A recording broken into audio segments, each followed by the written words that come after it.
25 years ago, I emigrated from France. I wanted to get away from socialism. I apologize if you follow me. In the summer of 2003, I was back in Paris visiting some family, and they had a heat wave. Temperatures hitting 100, 110. 11,000 people died in the waiting rooms of the ERs because there weren't enough doctors or nurses to be able to treat them. So, just to give you a perspective on how bad it can get. My question is the following, and it's for anybody on the panel who chooses to take it. At this point, with our current situation, why do any doctors work with insurance? Why wouldn't you, why won't 100% of doctors at this point say it's cash and you handle your insurance billing? I don't understand why market forces have to apply more pressure on this. You've seen this on ER or other programs on television. Residency training, medical school needs compliance into you. And that's the only way you get through med school, neurosurgery, rural fellowships, training fellowships the last 8 years. You learn to get along. And when you're out in practice, you just learn to get along. And you kind of hope it would get better. And you hope for incremental change. And then you maybe retire, or you get forced out. And this is a model which isn't working. And the great advances in medicine occur with shifts. There's a big leap. And I think that's what needs to happen. We've been running, Association of American Physicians and Surgeons, I've been doing workshops for doctors about 7 years now, teaching them how to do independent practices. We call them patient-doctor direct practices, because it's patient-doctor direct. It's pretty pathetic.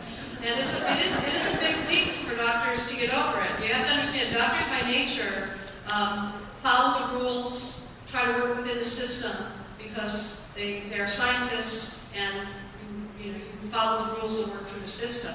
So I think that it's really just not in the nature to buck it that much.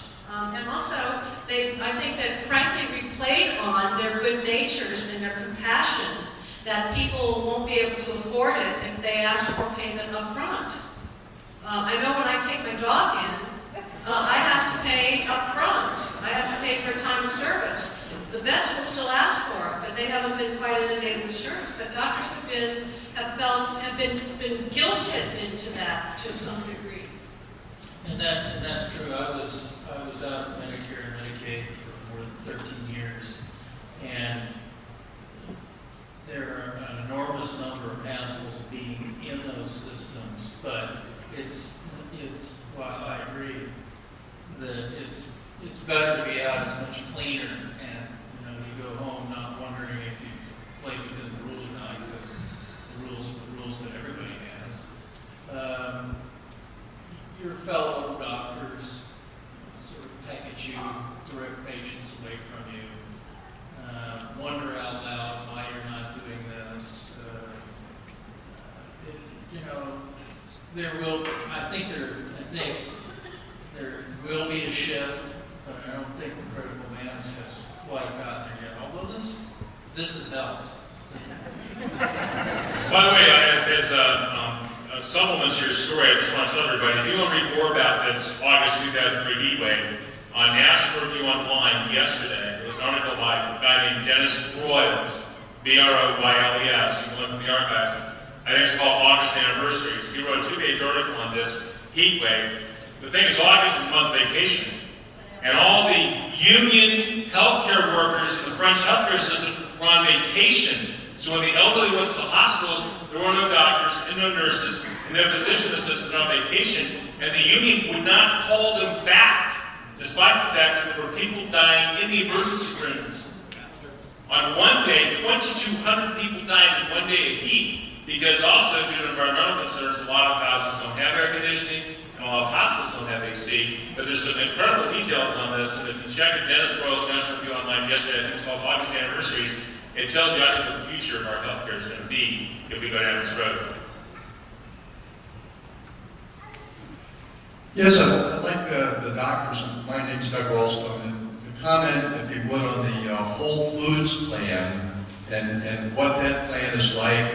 And Kirby, I wonder if you tomorrow could tell us where we can go to Whole Food and shop so we can support the CEO.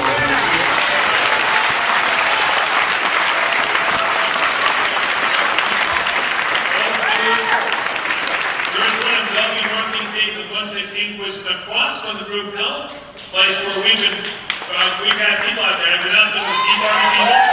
I've had protests inside the house, go across the street, Whole Foods. So go across, we have a stand. There's also one in Redmond, and one in Vancouver. There are two in Seattle, which I really feel sorry for.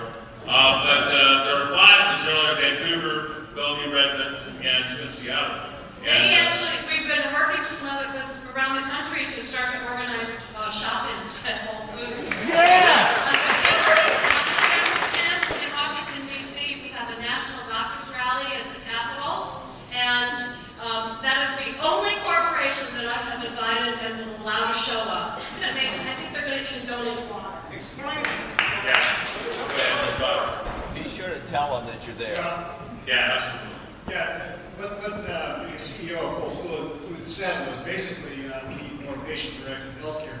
And then he listed a number of things, including a tax credit or a tax reduction for individuals purchasing healthcare across state lines. He talked about tort reform. He talked about a lot of the things that Representative Reicher just mentioned, and things that are actually in the Republican bills that have gotten zero traction in Washington, D.C.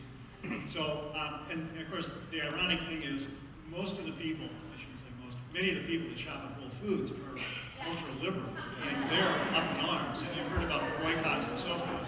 So the irony there is just great. The CEO's name is John Mackey. He wrote an op-ed piece in the Wall Street Journal last week. Yeah, it was last week. If you can archive it and find it, he goes through the step of what they do at Whole Foods and why they should adopt this across the country. And John's actually very libertarian. He actually is not a left-winger. He's actually libertarian. And apparently all the loony lefties that started shopping there didn't catch that, because he's a libertarian, believes in whole food, natural food, and they just thought he was one of them. They're of such a mindset, you know, and they were shocked. And they started this large boycott, and there's all these websites, and I just think we should support our friends.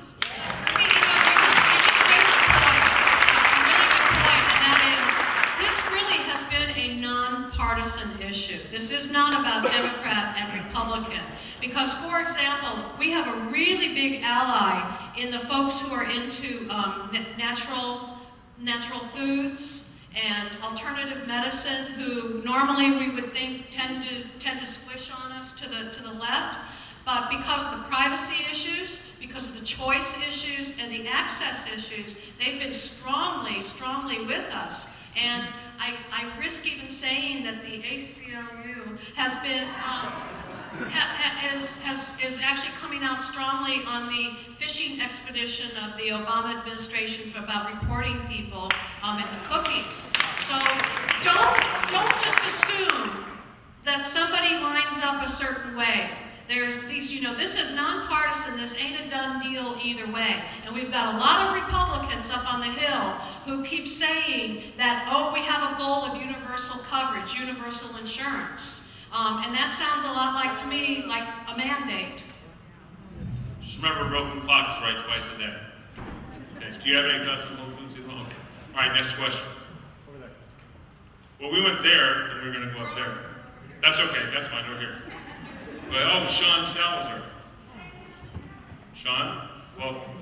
Well, hi, everybody. My name is Sean, and this is Dr. Salazar, and I am running for U.S. Senate seat against Patty Murray in 2010.